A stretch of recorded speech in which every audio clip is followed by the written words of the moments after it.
这鞋谁的？哎！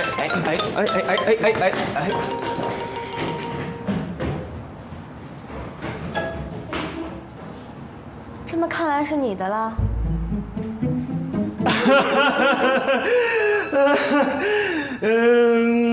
小美啊，一会儿咱好好的说。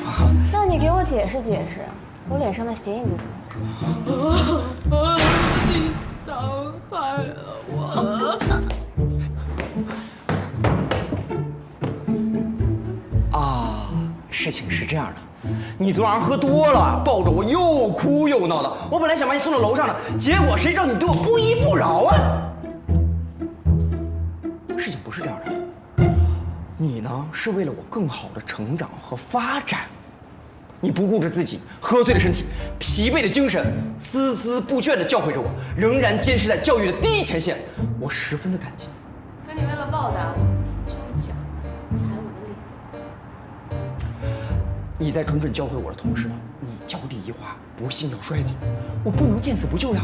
我冲上前去，正要救你的同时，谁知道我这功夫练不到家，我也滑倒了，不小心脚一蹭，就蹭到了你的脸上。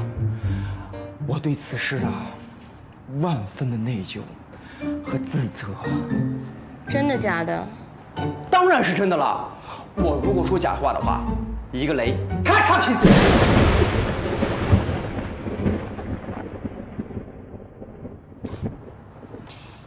算了，再有下次的话，打折你的腿。哎，干嘛？其实你昨晚那样挺可爱的。昨天晚上，